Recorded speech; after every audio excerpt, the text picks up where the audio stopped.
அந்த ஹெஜ்ஜி ராஜா என்ன பேசுகின்றார்? இது ஒரு அயோத்தி என்கின்றார். அயோத்தியில் இது போன்ற ஒரு யுத்தத்தை தொடங்கினோம், அதில் வெற்றி பெற்றோம். அதுபோல இந்த திருப்பரங்குன்றத்தை நாங்கள் மீட்காமல் விடமாட்டோம். இது ஒரு அயோத்தி என்று சொல்கின்றார். அயோத்தி மாதிரி ஆகப்படாதுங்கிறதுக்காக தடை பண்ணானார். அதாண்ட ஆரம்பமே.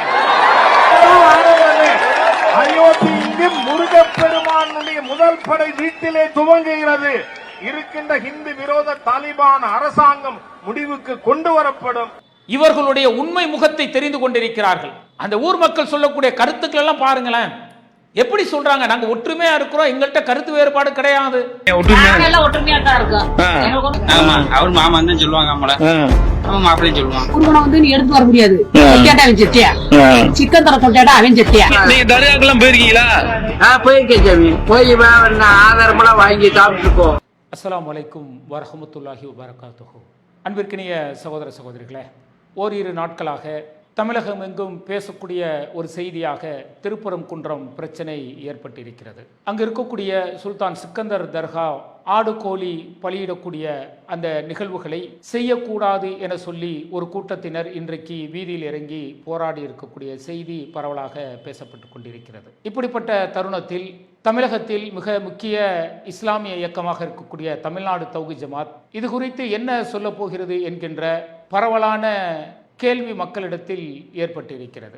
இந்த தர்கா வழிபாடு என்பது கூடுமா கூடாதா என்பதெல்லாம் மார்க்கம் சார்ந்த பிரச்சனை. இதில் இஸ்லாமிய மார்க்க அறிஞர்கள் பேசி தீர்வு காணக்கூடிய ஒரு நிகழ்வு. ஆனால் இஸ்லாத்தின் ஒரு பிரிவினர் அவர்களுடைய நம்பிக்கையின் அடிப்படையில் சுமார் 600 ஆண்டுகளுக்கு மேலாக திருப்பரங்குன்றம், அதாவது சிக்கந்தர் மலையில் இருக்கக்கூடிய சுல்தான் சிக்கந்தர் தர்காவை அங்கு சென்று கோழி ஆடுகளை அறுக்கக்கூடிய நிகழ்வுகளை செய்து கொண்டு வருகிறார்கள். இது தலைமுறையாக சுமார் 600 ஆண்டுகளுக்கு மேலாக நடைபெற்று கொண்டிருக்கக்கூடிய இந்த நிகழ்வு இன்றைக்கு அரசியல் ஆதாயம் தேடுவதற்காக சில பாசிச கும்பல்கள் அதை இன்றைக்கு ஒரு போராட்ட களம் போல திரித்து மக்களிடத்தில் செய்தியை கொண்டு சென்று கொண்டிருக்கிறார்கள். இந்த சிக்கந்தர் தர்கா என்பது கடந்த 600 ஆண்டுகளுக்கு முன்பிலிருந்து தமிழகத்தில் இருக்கக்கூடிய இஸ்லாமியர்களின் ஒரு பிரிவினர் அங்கு சென்று கோழி ஆடுகளை அறுத்து பலியிடுவதும், இந்து சகோதரர்கள் அங்கு சென்று கோழி ஆடுகளை அறுத்து பலியிடுவதும் வழக்கமாக இருக்கக்கூடிய ஒரு நிகழ்வு. ஒவ்வொரு ஆண்டு காலகட்டத்திலும் அங்கு இருக்கக்கூடிய பாசிச சிந்தனை கொண்டவர்கள், RSS, BJP போன்ற அமைப்புகள் அந்த தர்கா இருக்கக்கூடிய இடத்திற்கு சென்று கொடிகளை ஏற்றுவதற்கும் தீபங்களை ஏற்றுவதற்கும் முயற்சி செய்வார்கள். அங்கு இருக்கக்கூடிய மாவட்ட நிர்வாகம் கடுமையாக அதை கண்டிக்கும், எதிர்க்கும். அவர்களுடைய நம்பிக்கையில் நீங்கள் தலையிடக்கூடாது என்று கடுமையான சட்டங்களை, கடுமையான நடவடிக்கைகளை அரசாங்கம் எடுக்கும். ஆனால் இந்த முறை ஆளக்கூடிய தமிழக அரசு, மதுரை மாவட்ட நிர்வாகம் இந்த விஷயத்தில் அலட்சிய போக்கோடு நடந்ததன் விளைவு இன்றைக்கு தமிழகம் முழுவதும் ஏதோ இஸ்லாமியர்களுக்கும் இந்து மக்களுக்கும் ஏதோ ஒரு பிரச்சனை ஏற்பட்டது போன்ற ஒரு மாயையை இன்றைக்கு பாசிசம் உருவாக்கி கொண்டிருக்கிறது. இஸ்லாமியர்கள் தங்களுடைய நம்பிக்கையின் அடிப்படையில் ஒரு பிரிவினர் அந்த தர்காவிற்கு சென்று ஆட்டை பலியிட்டு விருந்து வைத்து சாப்பிடக்கூடிய ஒரு நிகழ்வு நடைபெறக்கூடிய தருணத்தில் காவல்துறையில் புகார் வழங்கப்படுகிறது. அந்த காவல்துறை RDO விசாரணைக்கு அனுப்பப்படுகிறது.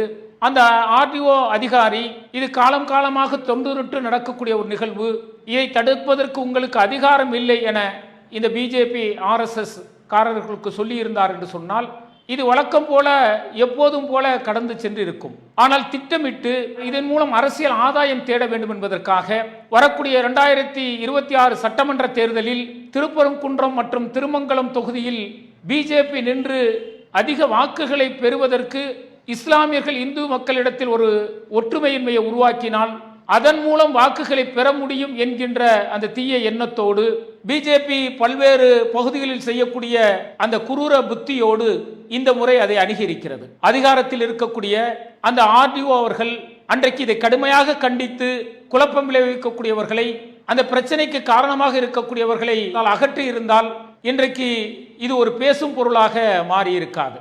ஆனால் அன்றைக்கு இருந்த RDO வழக்கமாக தொன்று நடைபெறக்கூடிய அந்த ஆடு கோழி பலியிடக்கூடிய அந்த நிகழ்வுக்கு தடை விதிக்கிறார். தடை விதித்த பிறகு அங்கு இருக்கக்கூடிய இஸ்லாத்தில் இருக்கக்கூடிய ஒரு பிரிவினர், இது எங்களுடைய பாரம்பரிய வழக்கம், இதை தடை செய்கிறீர்களே என்கின்ற கேள்வியை எழுப்புகிறார்கள்.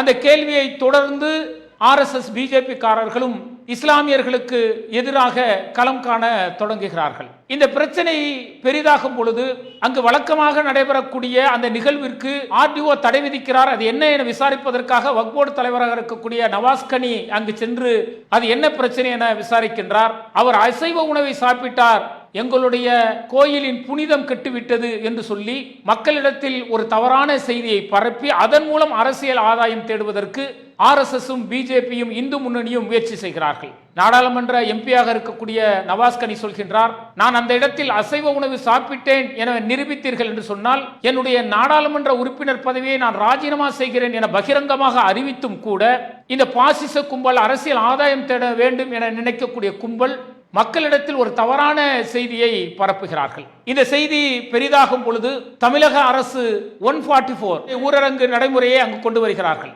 இதற்கு முன்பாக ஜனவரி 27ஆம் தேதி தமிழகத்தின் முக்கிய கட்சிகளாக இருக்கக்கூடிய அதிமுக, விடுதலை சிறுத்தை, கம்யூனிஸ்ட் கட்சி போன்ற பல்வேறு கட்சியை சார்ந்த பிரமுகர்கள் மாவட்ட ஆட்சியரை சந்தித்து மனு கொடுக்கிறார்கள். இந்த திருப்புரம் குன்றத்தில் இந்த ஊரில் இஸ்லாமியர்களும் இந்து மக்களும் இணக்கமாக இருக்கின்றோம்.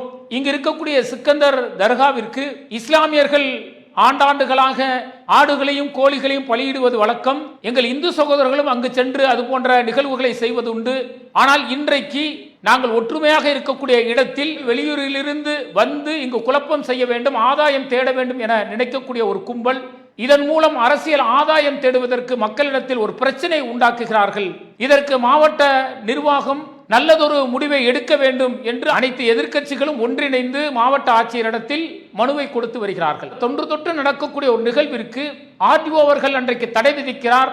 அந்த தடையை காரணமாக வைத்துக் கொண்டு ஆர்எஸ்எஸ் காரர்களும் பிஜேபி காரர்களும் இதை ஒரு போராட்ட களமாக மாற்ற வேண்டும், இங்கு இருக்கக்கூடிய சிக்கந்தர் தர்கா இடமாற்றப்பட வேண்டும் என சொல்லி ஒரு போராட்டத்தை நடத்துவதற்கு அவர்கள் முயல்கின்றார்கள். அப்பதான் தமிழக அரசு 144 சட்டத்தை கொண்டு வருகிறார்கள். அவர்கள் மதுரை உச்ச நீதிமன்றத்திற்கு சென்று ஆர்ப்பாட்டம் நடத்துவதற்கு அனுமதி கேட்கிறார்கள் என்று சொன்னால் இது பெரிய அளவிற்கு பிரச்சனையை உருவாக்குவதற்கு, அதன் மூலம் ஆதாயம் தேடுவதற்கு, மக்களிடத்தில் கலவரத்தை உண்டு பண்ணுவதற்கு இவர்கள் தமிழகத்தின் பல்வேறு பகுதிகளில் இருந்து இவர்கள் மக்களை திரட்டுகின்றார்கள் என்கின்ற தகவலை அரசு வழக்கறிஞர்கள் அன்றைக்கு நீதிமன்றத்தில் சொல்லி இருக்க வேண்டும்.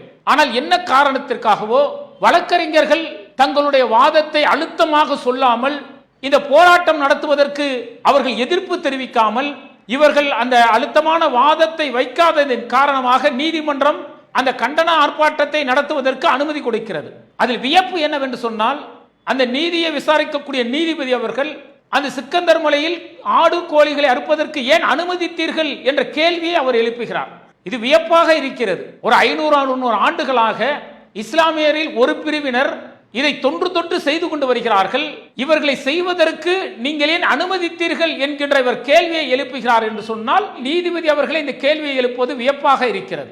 அப்ப நீதிபதி அனுமதி அளித்த பிறகு அன்றைக்கு இந்த போராட்டத்தை நடத்துவதற்கு பாசிச கும்பல் தயாராகிறார்கள். தமிழகத்தின் பல்வேறு மாவட்டங்களில் இருந்து அவர்கள் மக்களை கொண்டு வந்து அந்த போராட்டத்தை நடத்துகிறார்கள். போராட்டத்தில் அது ஹெச்சி ராஜா என்ன பேசுகின்றார்?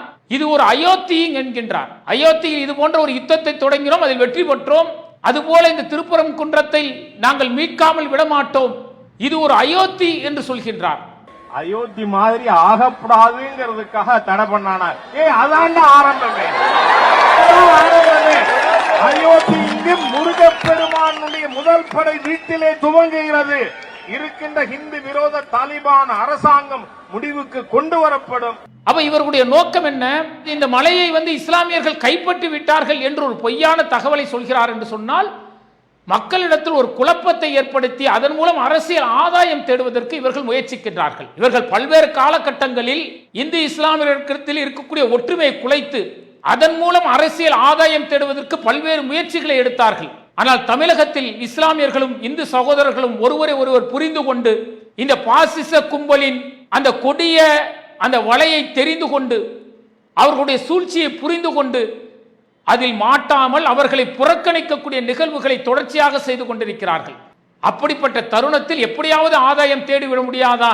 வரக்கூடிய 2026 சட்டமன்ற தேர்தலில் முக்கிய கட்சிகள் எல்லாம் பிஜேபியை புறக்கணித்து விடுகின்றன. வாக்குகளின் எண்ணிக்கை சொற்பமாக மாறிவிடும். அதை மாற்றுவதற்கு மக்களை மடைமாற்றி அதன் மூலம் ஆதாயம் தேடுவதற்கு என்ன செய்யலாம்? உணர்ச்சி ரீதியாக மக்களிடத்தில் பிளவுகளை உண்டாக்கலாம். என்பதற்காக இந்த திருப்பரங்குன்றம் பிரச்சனையை அவர்கள் கையில் எடுத்திருக்கிறார்கள். முருகன் கோயிலை அபகரிக்கப் போகிறார்கள், திருப்பரங்குன்றத்தில் இருக்கக்கூடிய முருகனை விரட்டி விடுவார்கள், அறுபடைகளில் ஒன்றான இந்த முருகன் நம்மை விட்டு போக போகிறார். நம்முடைய முருகனுடைய முதற் படை வீட்டை அபகரிக்கும் திட்டம் தானே.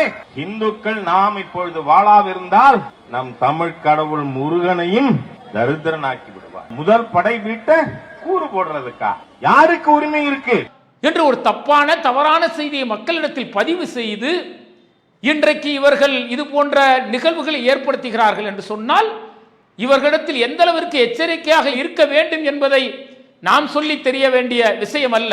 அந்த ஊரில் இருக்கக்கூடியவர்கள் பல்வேறு நபர்கள் இவர்களுடைய உண்மை முகத்தை தெரிந்து கொண்டிருக்கிறார்கள். அந்த ஊர் மக்கள் சொல்லக்கூடிய கருத்துக்கள் எல்லாம் பாருங்களேன், எப்படி சொல்றாங்க, நாங்க ஒற்றுமையா இருக்கிறோம், எங்கள்கிட்ட கருத்து வேறுபாடு கிடையாது.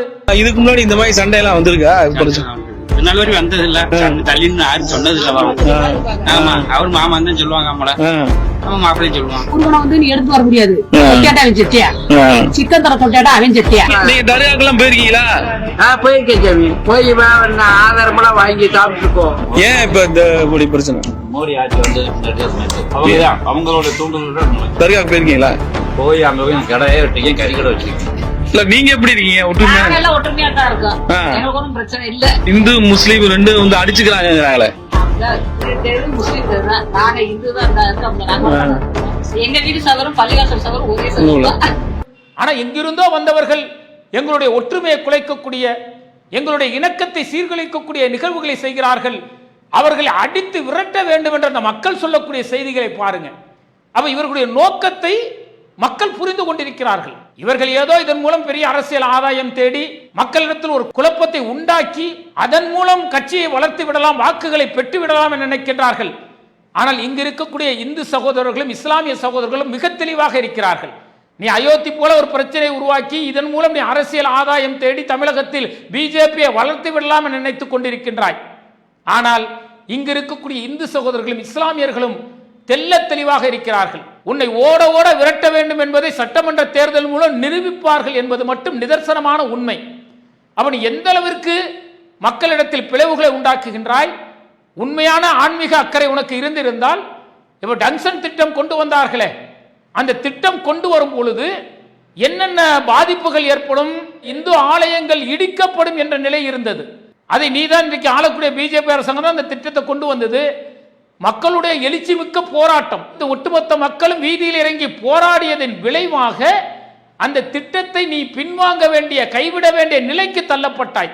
அவ உண்மையிலே நீ இந்து கோயில்களை மீட்க வேண்டும், இந்து கோயில்களை பாதுகாக்க வேண்டும் என்பது உன்னுடைய நோக்கமா, அல்லது அந்த கோவில்கள் மூலம் அரசியல் ஆதாயம் தேட வேண்டும் என்பது உன்னுடைய நோக்கமா என்பதை மக்கள் தெல்ல தெளிவாக தெரிந்து வைத்திருக்கிறார்கள். அப்ப இன்றைக்கு இஸ்லாமியர்களாக இருந்தாலும் சரி, மாற்று மத இந்து சகோதரர்களாக இருந்தாலும் சரி, பிஜேபியின் முகத்திரையை அவர்கள் கிழிப்பதற்கு தயாராக இருக்கிறார்கள். அதனாலதான் ஊடகங்கள் நீங்கள் பார்த்தீர்கள் என்று சொன்னால், நீங்க யூடியூப்பை பார்த்தாலும் சரி, மற்ற சமூக ஊடகங்களை பார்த்தாலும் சரி, பிஜேபியின் முகத்திரை கிழிக்கப்பட்டது. அவர்களுடைய இந்த பாசிசம் எந்த அளவிற்கு ஒற்றுமையாக இருக்கக்கூடிய மக்களிடத்தில் வேற்றுமையை உருவாக்குகிறது என பாமர மக்களில் இருந்து படித்த அறிஞர்கள் வரை கருத்துக்களை பதிவு செய்கிறார்கள்.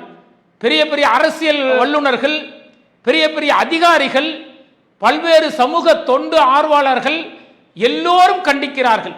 நீ இஸ்லாமியர்களை குறிவைத்து நீ பிளவுகளை உண்டாக்க வேண்டும் என்கின்ற நோக்கத்தில் செயல்பட்டாய் என்று சொன்னால் அதை நடுநிலையாக மக்களிடத்தில் நாங்கள் கொண்டு செல்வோம். உன்னுடைய சூழ்ச்சி வலையை மக்களிடத்தில் தெளிவுபடுத்துவோம். அதை தமிழ்நாடு தௌஹீத் ஜமாத் செய்யும், அதை செய்து கொண்டே இருக்கும் என்பதை இந்த நேரத்தில் நாங்கள் பதிவு செய்து கொள்கின்றோம். அஸ்ஸலாமு அலைக்கும் வரஹ்மத்துல்லாஹி வபரகாத்துஹு.